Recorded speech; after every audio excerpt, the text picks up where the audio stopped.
नमस्कार दोस्तों, कोसाकी tales channel पर आपका हार्दिक स्वागत है।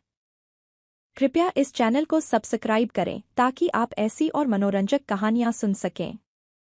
आइए अब सुनते हैं एक युवा राजकुमारी की कहानी जिसने एक महत्वपूर्ण सबक सीखा। चतुर राजकुमारी अनन्या की कहानी। सुनहरी महल में रहने वाली राजकुमारी अनन्या को किताबों से बड़ा प्यार था। वह दिन-रात किताबें पढ़ती रहती थी। उसके पिता महाराज विक्रम चाहते थे कि वह राज्य के कामकाज में रुचि ले, लेकिन अनन्या को यह सब बोरिंग लगता था। एक दिन अनन्या ने घोषणा की, मैं एक ऐसी किताब चाहती हूँ जो कभी खत्म न हो। जो मुझे इस तरह की किताब लाएगा उसे मैं अपने राज्य का आधा हिस्सा दे दूंगी।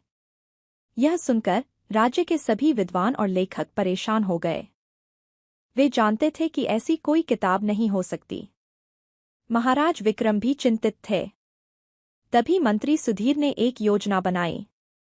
अगले दिन एक बूढ़ा आदमी महल में आया। उसके हाथ में एक मोटी किताब थी। उसने कहा, राजकुमारी, यह है वह अनंत किताब जिसे आप चाहती थीं। अनन्या उत्साहित हो गई। उसने तुरंत किताब खोली और पढ़ना शुरू किया। एक बार की बात है, एक छोटा कीड़ा था। वह एक विशाल पहाड़ पर रहता था।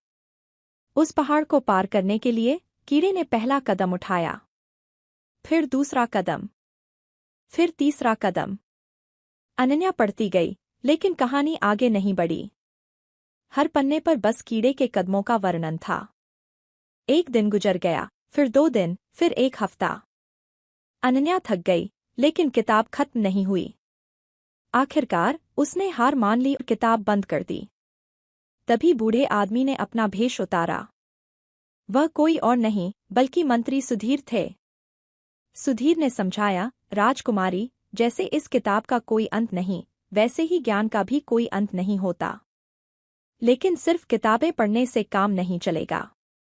आपको अपने ज्ञान का उपयोग लोगों की सेवा में करना सीखना होगा। अनन्या ने अपनी गलती समझी। उसने तय किया कि अब वह पढ़ाई के साथ-साथ राज्य के कामकाज में भी ध्यान देगी।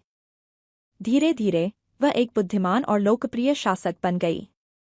इस कहानी से हमें सीख मिलती है कि ज्ञान बहुत महत्वपूर्ण है, लेकिन उस ज्ञान का सही उपयोग करना और भी ज्यादा महत्वपूर्ण है। दोस्तों, आशा है कि आपको राजकुमारी अनन्या की यह कहानी पसंद आई होगी। अगर हाँ, तो कृपया इसे अपने दोस्तों और परिवार के साथ शेयर करें। याद रखिए, सच्चा ज्ञान वह है जो दूसरों की मदद करने में काम आए।